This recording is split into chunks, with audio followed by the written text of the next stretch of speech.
Hey, welcome back, friend.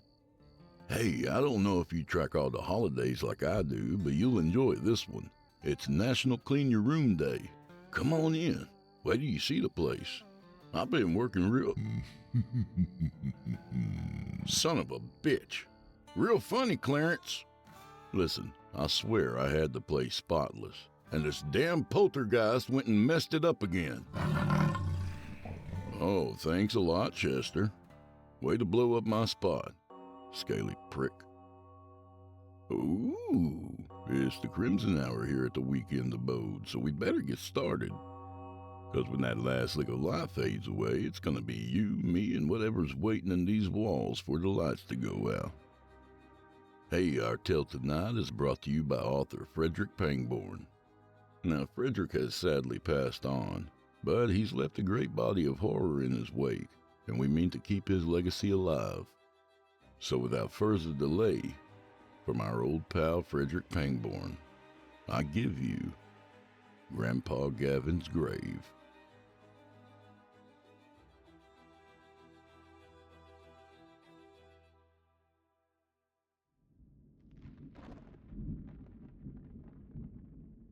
The two of them sat in silence on the old sofa in the front room and listened to the faint roll of thunder.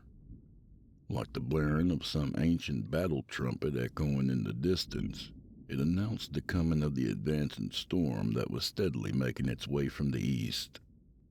The early evening had surrendered its fading blue skies and drifting white clouds to a menacing mixture of black and gray atmosphere, accompanied by angry clouds slowly billowing in from afar and steadily approaching the outskirts of Murphy's farm. Pop, Pop? A 6-year-old William Murphy stated from his seat on the couch. There's a storm coming. Yeah, his grandfather replied with a nod as he stared out the bay window across from the sofa at the atmospheric disturbance that was manifesting out on the horizon of the vast farmland. You ain't scared, are you? A little. His grandson replied as he too watched the approaching storm. His grandfather placed an arm over the boy's shoulder and gave him a reassuring squeeze. There ain't nothing to be scared of, Will. That storm is bringing with it a lot of rain, and the farm needs that rain so it can grow all the stuff we planted. Young William sat by his grandfather's side in silence for a moment, then asked, Can you tell me a story, Pop Pop? A story? What you want to hear a story about? William shrugged, his gaze still fixed on the distant horizon out of the window in front of them. How about a story with cowboys and Injuns? His grandfather rubbed his white beard and pondered the request. I don't think I know any stories about cowboys and Injuns. How about something else? It was now young William who was pondering. Why's that pole sticking out that pile of rocks? He suddenly blurted out. His grandfather turned his eyes to the boy next to him. You mean the one out behind the barn? William nodded vigorously in response, like some crazed bobblehead. His grandfather sighed heavily and thought for a moment before responding. Well, that pile of rocks out there is where your great-grandpa Gavin is buried. He was my dad. I have another, Pop Pop? William's eyes now drew away from the window and curiously to his grandfather. His grandfather chuckled. You had a great-grandpa, Gavin. He built this house and the barn when he started this farm a long time ago. When there was no response to his statement, the senior of the William Murphys looked down to see his only grandson's face looking up at him with eyes wide in interest. I guess I can tell you about your great-grandpa and why he's buried out back, if you'd like. William's head nodded vigorously once more. His grandfather chuckled again at the boy's sudden keen interest. Okay. It's not a cheerful story, mind you, but it is about your family, so I guess there's no harm in telling you. Well, back in the day when I was a little older than you, maybe 10 or 12, I reckon, my pa would take me duck hunting out at the old Miller's Pond. I'm really not sure why they called it Miller's Pond. It wasn't on anyone's land, and there weren't any millers living out around there. Anyhow, late one afternoon, just before supper, we headed out there like we usually did every Tuesday. And Pa had this old blue Plymouth station wagon, and he and I would pile in and he'd drive us out to the pond. Can't really recall how far it was, but it was a little bit of a ride. The pond ain't there no more, all dried up. Last time I saw it a few years back, it was nothing but a dried-out bed of black mud and reeds.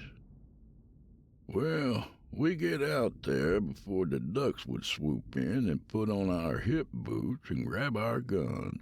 You had a gun? William interjected with dismay. Why, sure I did. Back then, everyone had a gun. I had me a 12-gauge Winchester breech loader. Pa got me that for Christmas one year. He had him a double barrel that he bought out of one of them Sears catalogs.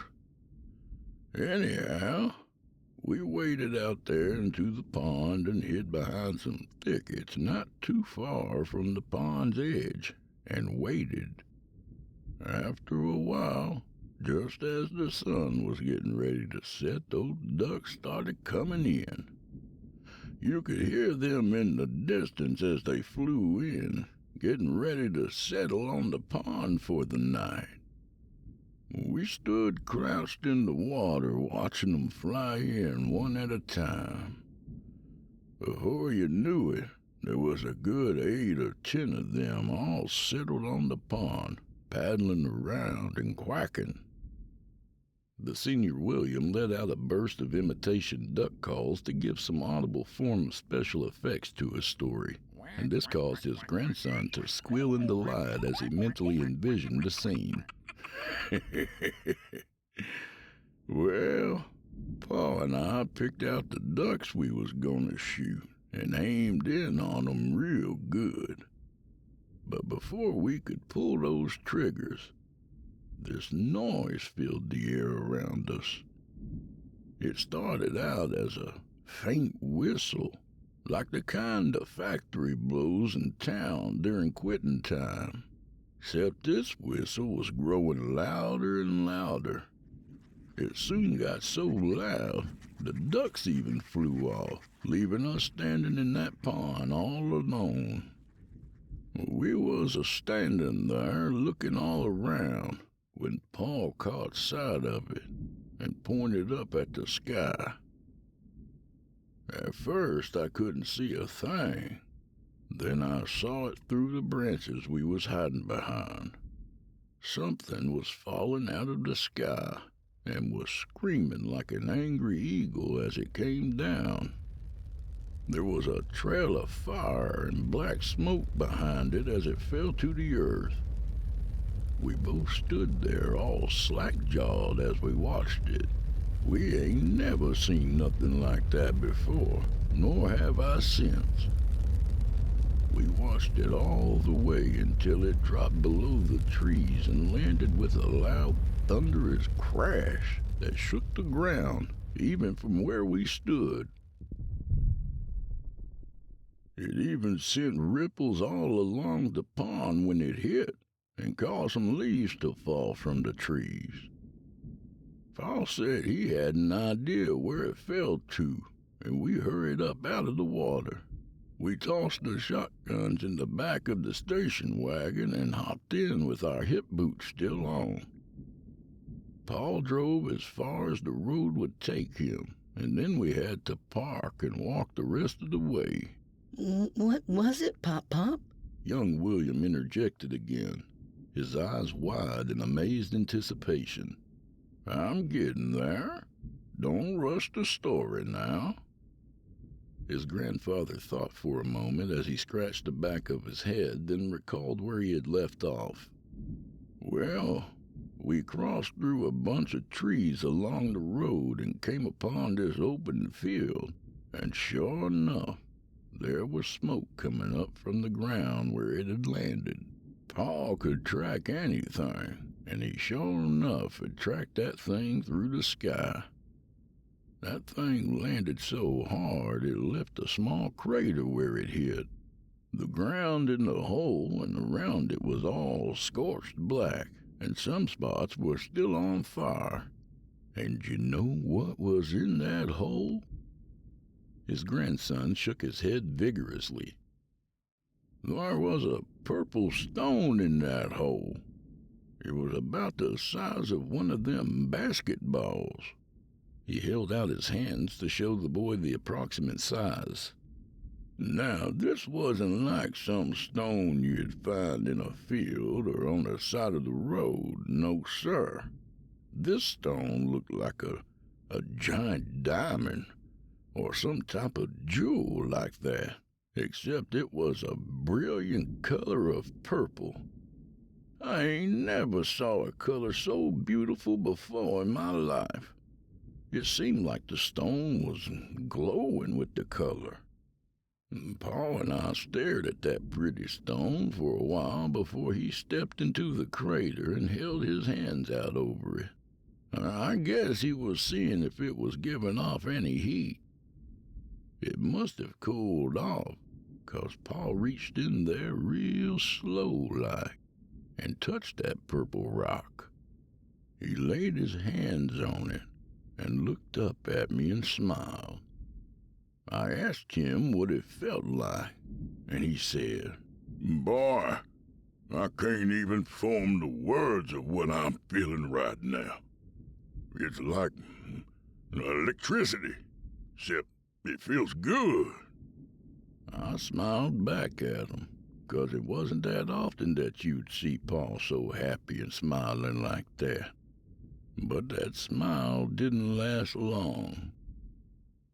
All of a sudden, that purple glow moved from the stone and ran up Pa's arms. He stood up and hollered out like he was on fire or something. That purple glow was now all over him." A breeze blew in from the open single windows on each side of the bay window and lifted the thin flowered curtains in the air as it moved through the room and brushed the hair from the faces of the two family members on the couch. It was a cool, soothing breeze. The temperature was dropping outside, and ominous clouds were now rolling above the fields and nearing the house. Another roll of thunder rumbled in the not-too-far distance, and the house shook slightly. The rain would soon follow. "What happened to Pop Gavin? Did he die?" asked William as he turned his face from the caressing breeze and up to his grandfather. "No, he didn't die. But whatever that purple glow was that got on him sure hurt like hell. He let out a loud holler and fell back. I ran over to help him, but he told me to stay back. He didn't want that purple glow to get on to me, too. I looked over at the stone, and I saw just in time that it had cracked into 1,000,000 pieces, and in a blink of an eye fell away into a fine dust.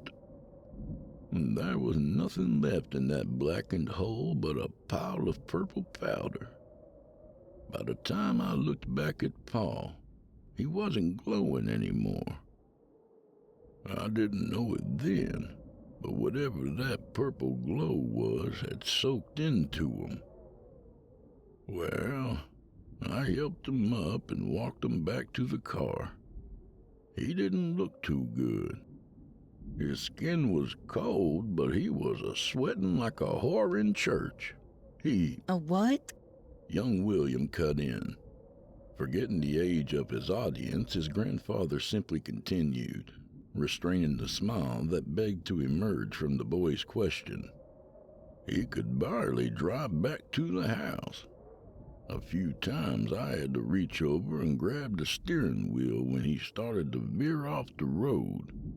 Luckily, we made it back home in one piece. Ma gave me a hand once we got back, and Pa was laid up in bed for a few days. Pa never mentioned touching the stone, so I kept my trap shut about it too.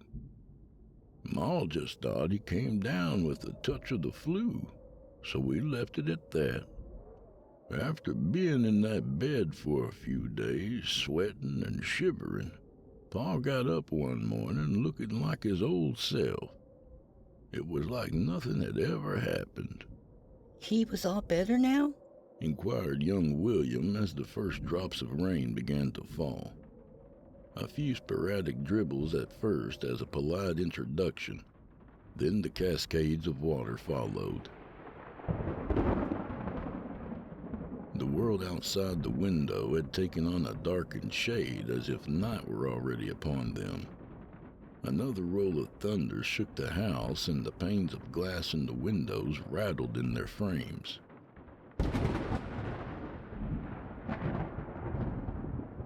The lights flickered briefly.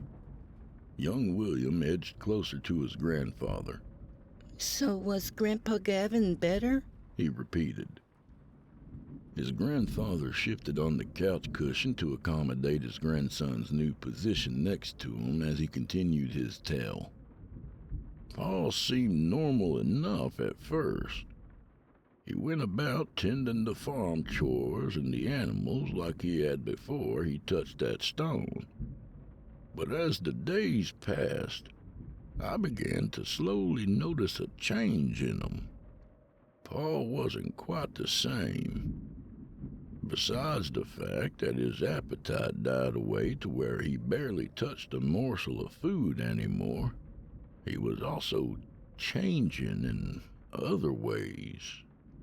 You see, even though Paul was a powerful man and wasn't one to shy away from some hard physical work when it needed to be done, I caught him doing things that no strong man could do. What he do? Asked his grandson.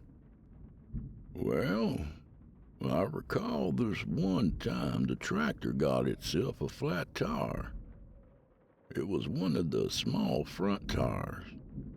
Now, normally you would have to get a jack under there to lift it up and get yourself a tire iron to loosen up and remove those lug nuts. I saw Paul lift the front end of that old tractor up with nothing but his bare hands and slide a thick log under it. Then he used his fingers to loosen up those lug nuts. He twisted those rusted lug nuts loose with nothing but his fingertips. Now, that is damn near unheard of by anyone.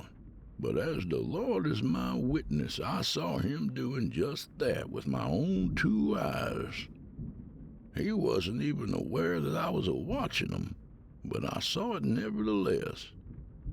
I even watched him split logs around the back of the house with one hand on the axe handle like he was swinging a broomstick. He wasn't even breaking a sweat either. It was like Paul had been transformed into some Superman. At the mentioning of the Kryptonian superhero, young William was pushing up the sleeve of his red Looney Tunes t-shirt and flexing his bicep. The senior William chuckled and poked at the tiny muscle with his finger. Yep, just like that. Now, if Ma ever noticed these changes, she kept it to herself, 'cause I never heard her mention anything of it, and I wasn't about to say a word of what I had seen. And these feats of strength became a normal happening around the farm, and after a while I no longer paid it no mind. It was a couple of weeks later that things took a nasty turn. I started to notice that some of our animals started to come up missing on the farm. When I asked Pa about it, he'd just tell me they probably found a hole in their pen and ran off, or say that I was mistaken, but I wasn't. You see, one of my chores on the farm was feeding all of the animals, so I knew how many we had. It wasn't until one day that I was heading out to the barn to grab a hoof knife for the goats when I heard some strange noises from inside.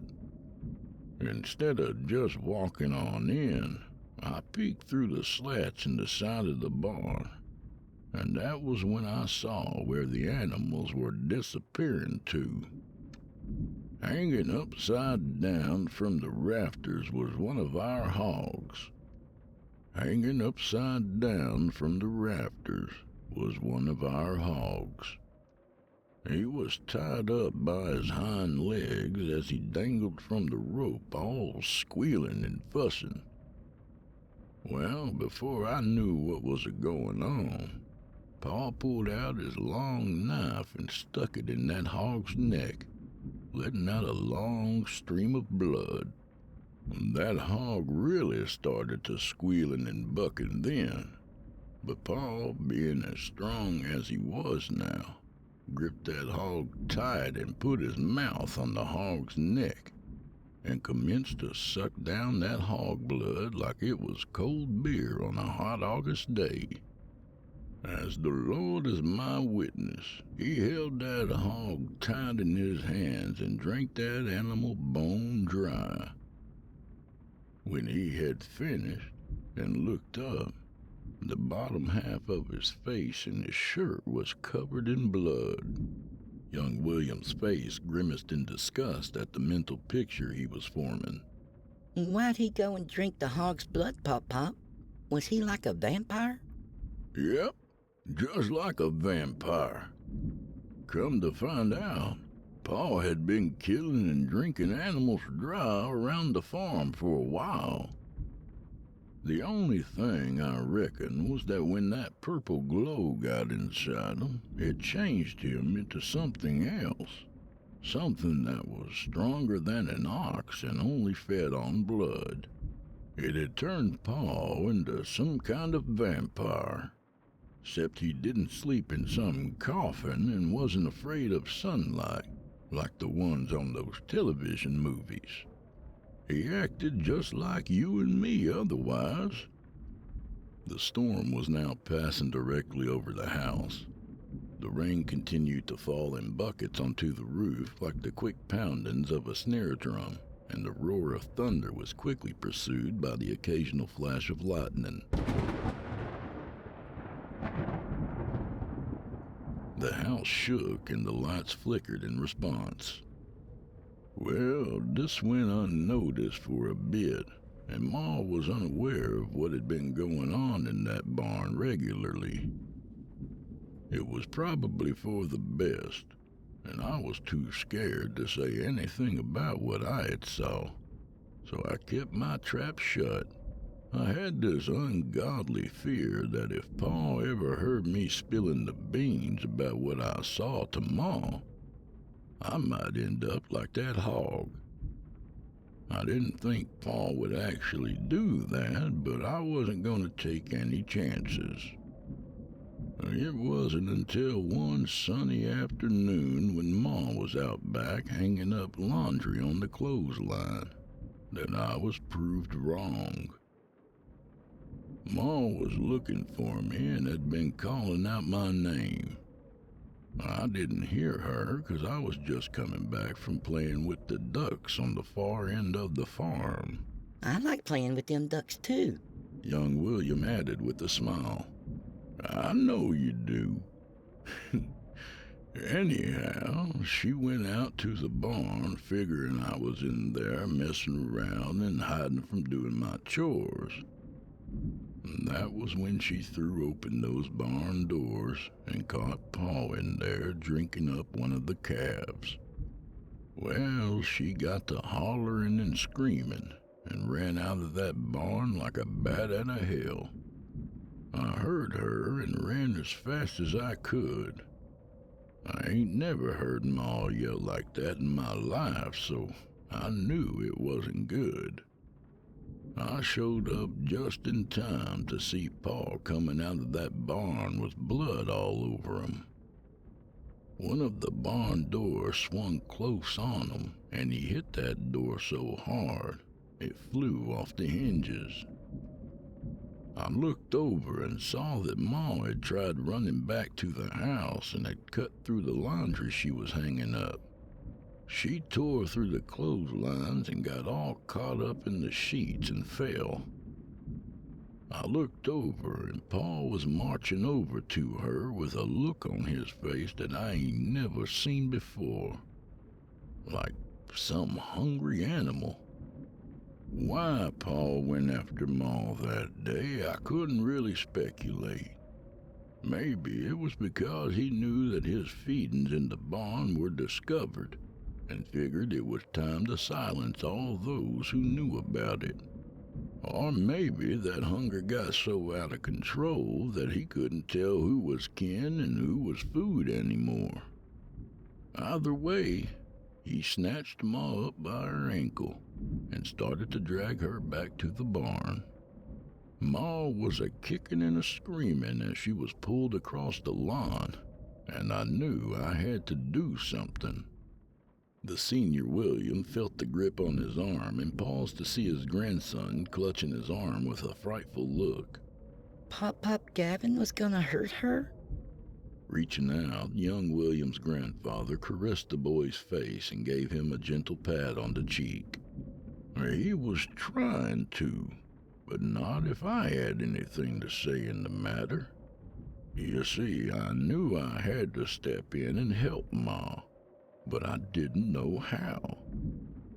I couldn't do nothing to Pa as strong as he was, but then I saw this long cast iron pipe laying alongside of the barn next to some wood planks. I ran over and picked that pipe up like a spear. The pipe was a 1/4 inch thick and maybe 4 feet long. I charged at Pa and was yelling like some crazy man. Well, Pa turned to me, and before I knew what I had done, I had stuck that pipe right into his chest.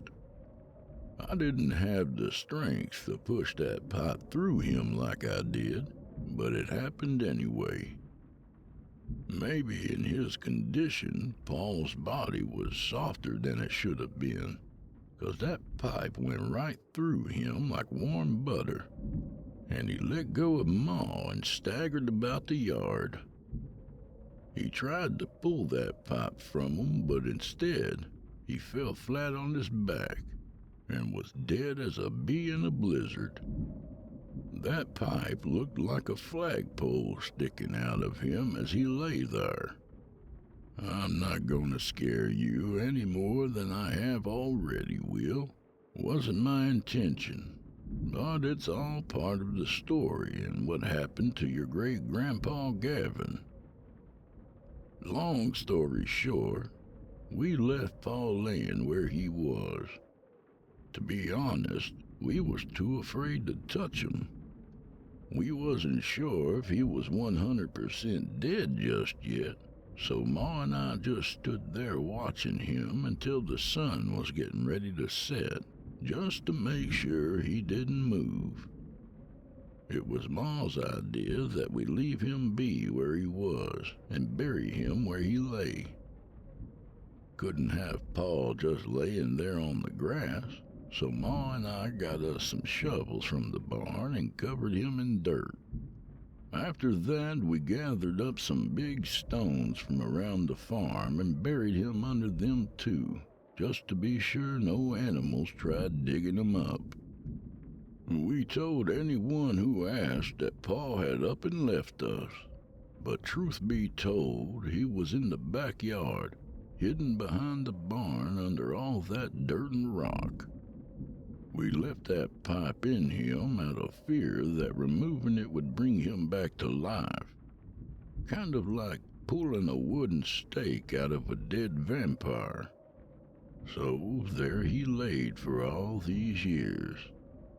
Before Ma passed away, she would go out there every year and place some pretty flowers on his grave. She still loved Pa, and in mid-sentence, young William began to hastily try to squirm from his seat, his grandfather quickly catching hold of him before he could drop himself off the couch. "Where are you headed, Will?" I gotta put it back, Pop-Pop. "Put it back? Put what back?" That pipe. I took it out and was playing with it before you called me inside. Can't have Pop-Pop Gavin turning into a vampire again. "You did what?" He gripped his grandson's arm and spun him around to look into the boy's eyes. "Why would you?" The sound caused both of them to freeze and stare at each other in horrific dismay. It was the steady sound of heavy footfalls ascending the porch stairs outside. Despite the disturbance the storm was making, the footsteps were louder than any crash of thunder that could be mustered. The slow, drudging footfalls were now on the wraparound porch and making their way closer. Senior William tightly held his grandson close to him, averting the boy's gaze from the tears that were welling in the old man's eyes. The footsteps stopped just outside the front door across from them, and then the doorknob turned ever so slightly, as someone on the other side tried opening the locked mechanism. The first crashing fist that rained upon the door caused the two to jolt upright and squeeze each other in a constricting embrace. The pounding was now rhythmic and relentless. The wooden door began to crack and split in places under the powerful blows. Finally, the old door could take no more of the punishment being placed upon it, and a hand pierced through its pummeled surface. An arm was thrust forward through the door's shattered opening. The sleeve of a filthy, tattered flannel shirt covered the arm, and a clawed hand of purplish-black skin reached out, grasping at the air. The sound of the door's integrity giving way caused young William to burst into tears, his body trembling in his grandfather's arms. His grandfather watched in horror as Gavin's hand moved along the door's surface, its long dark nails feeling its way down until it found the doorknob and carefully unlocked it. With the door now unsecured, it slowly swung inward.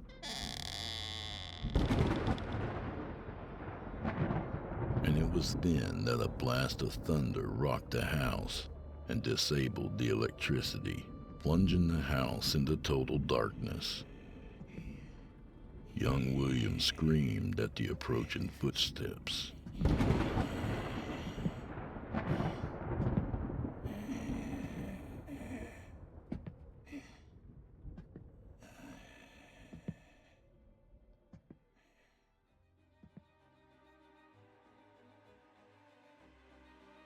And that was Grandpa Gavin's Grave by author Frederick Pangbourne. A good reminder how uncomfortable family reunions can be, especially when someone's got a stick up his ass. A little about the author. Frederick Pangbourne was a short story author with over 100 stories to his credit, and the majority of them in publication. He was a retired law enforcement officer and former U.S. Marine. And again, a special thanks to his brother Robert Pangbourne, who's partnered with us to keep Frederick's legacy going. Robert himself is an amazing artist who I hope you'll check out. You can find him on Facebook as R.F. Pangbourne, simply spelled P-A-N-G-B-O-R-N, and at Pangbourne RF at Instagram. His paintings are fucking horrifying. Hey, thanks Robert, and thanks Fred. Gone but not forgotten. The Crimson Hour is a production of the Sinister Somnolence Network. All narration and audio production by yours truly. Co-produced by Geoff Sturtevant. You can follow me on Facebook for news and upcoming releases on both this show and Drew Blood's Dark Tales, my Friday night show on Chillin' Tales for Dark Nights. I hope to see you there too. But hey, while we're here, please hit all those obligatory buttons and share if you don't mind. We'd really appreciate it. The Crimson Hour is accepting submissions. If you've got a story or two you'd like to be featured on this show, send it to drewbloodhorror@gmail.com. If selected, you'll get the full treatment. Well, the Crimson Hour's over, and you know what that means. Things are about to get pretty dark around here. So thanks as always for joining me tonight, friends. Hey, remember, if you'd be so kind as to add a review to Apple Podcasts, I'll make sure to shout it out on the show. Of course, simple ratings are also appreciated, and if you're here on YouTube, feel free to hit the like button and say hi below. I read all the comments. And with that, safe travel, friend. I'll see you all next time at the Crimson Hour.